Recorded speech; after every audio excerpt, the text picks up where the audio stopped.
প্রত্যেকটা প্রিলিমিনারি পরীক্ষাতেই মুনাফা বা সুদের হার দিয়ে অঙ্ক আসে। হয় সুদের হার দিবে, সেটা দিয়ে আপনাকে মূলধন বের করতে হবে, অথবা যে একটা নির্দিষ্ট সময় পরে মুনাফা কত হতে পারে সেটা বের করতে হবে। এখন সাধারণত মুনাফা হয় দুই ধরনের। একটা হচ্ছে সরল মুনাফা।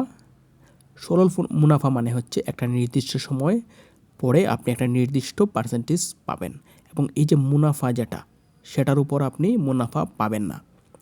আরেকটা হচ্ছে চক্রবৃদ্ধি মুনাফা। এখানে যে আপনার ইন্টারেস্ট, সেটার উপরও মুনাফা পাবেন। মানে সরল মুনাফাটা কি? আপনি একটা নির্দিষ্ট টাকা রাখলেন, মানে 10,000 টাকা রাখলেন, আপনাকে 10% ইন্টারেস্ট দিবে। তো 10%-এ 1,000-এর কি কত আসতেছে? 1,000। হ্যাঁ, ওই যে 1,000 টাকা যে আপনি পাবেন, সেই 1,000 টাকার উপর আপনার সুদ যোগ হবে না। ফলে আপনি যে নির্দিষ্ট সময় পরে, মানে 3 বছর পরে আপনি 10,000 টাকা রাখলে আপনি 3,000 টাকাই পাবেন। মানে মুনাফার উপর আপনাকে মুনাফা দেয়া হচ্ছে না। মুনাফা যেটা আপনি চাইলে যদি রেখেও দেন, তাও আপনার এটার উপর এক্সট্রা কিচ্ছু আসবে না। মনে হয় যে ধরলাম আমরা 100 টাকায় 10% দিচ্ছে। আপনি কি হবে, 1 বছর পরে পাবেন 110 টাকা, 2 বছর পরে পাবেন কত? 120 টাকা। এই যে আপনার 10 টাকার জন্য এক্সট্রা কোনো মুনাফা আসবে না। আর চক্রবৃদ্ধি মুনাফাটা কি? মনে করেন আপনি মুনাফা যেটা পাবেন, সেই মুনাফাটা যদি থাকে, তাহলে সেটার উপরও মুনাফা আসবে।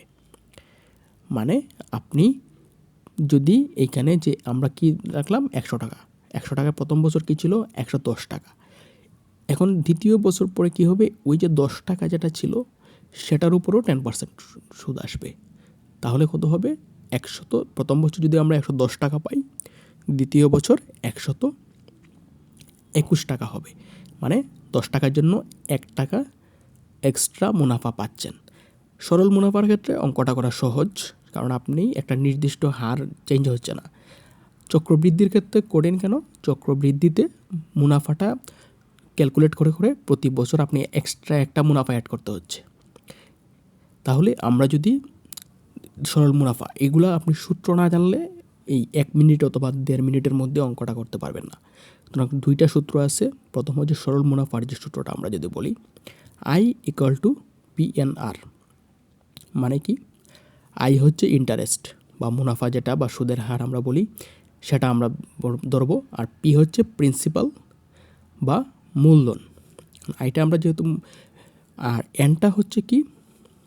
এনটা হচ্ছে টাইম বা কত বছর আপনাকে সময় আপনি টাকাটা রাখবেন, সেটার উপর নির্ভর। আর হচ্ছে রেট বা সুদের হার, কত পার্সেন্ট দেয়া হবে।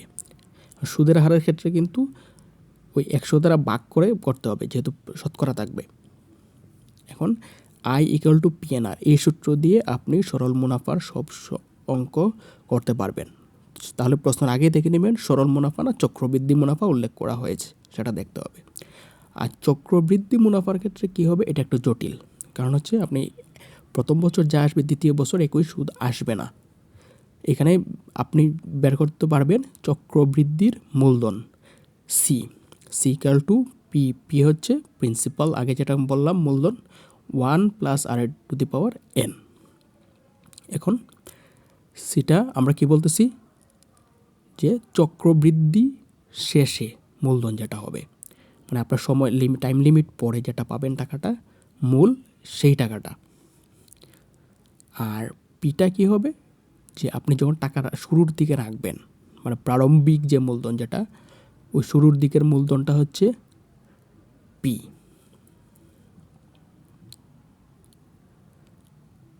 এখন আর 1 তো 1 থাকবে সূত্রের, আর হচ্ছে রেট বা সুদের হার,